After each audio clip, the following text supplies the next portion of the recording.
Hello friends, मैं हूँ सुनीता। मेरे चैनल हिंदी लोकगीत में आपका स्वागत है। मैं आज कजरी गीत सुनाने जा रही हूँ। अगर ये वीडियो पसंद आए तो प्लीज़ लाइक कमेंट सब्सक्राइब करें और सब्सक्राइब के बगल में बेल आइकन है, उसे प्रेस करना ना भूलें, जिससे कि मेरे नए वीडियो की नोटिफिकेशन आपको मिलती रहे।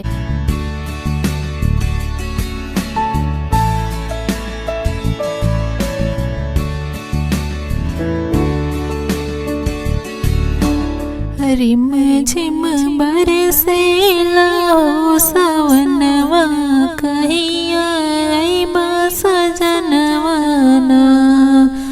रिम झिम बरसेला हो सवनवा, कहिया आइबा सजनवा ना। रिम झिम बरसेला हो सवनवा, कहिया आइबा सजनवा ना। कहिया आइबा सजनवा ना, कहिया आइबा सजनवा ना। कहिया आइबा सजनवा ना, कहिया आइबा सजनवा ना।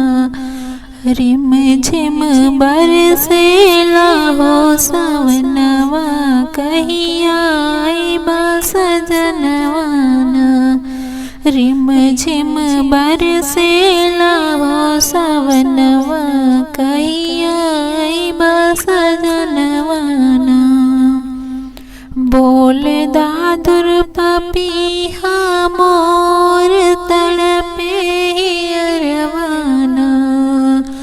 बोले दादुर पपीहा मोर तड़पे अरवाना।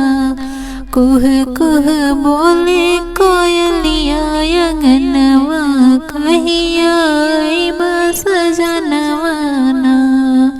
कुह कुह बोले कोयलिया अंगनवा, कहिया आइबा सजनवा ना। रिम झिम बरसेला हो सवनवा, कहिया आइबा सजनवा ना। रिम झिम बरसेला हो सवनवा, कहिया आइबा सजनवा ना। मन के नैना का चैना नया वे खोजे नजरिया ना। मन के नैना का चैना नया वे खोजे नजरिया ना। बहकल ढूंढेला तोह के परनवा, कहिया आइबा सजनवा ना।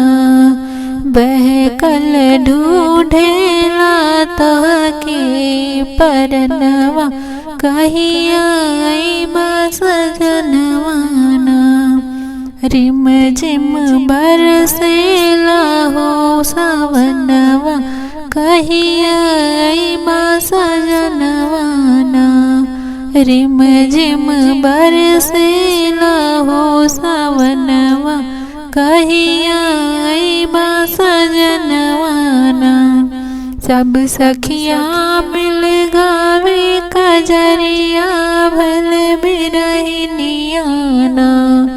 सब सखिया मिल गावे कजरिया भल बिरहिनिया ना।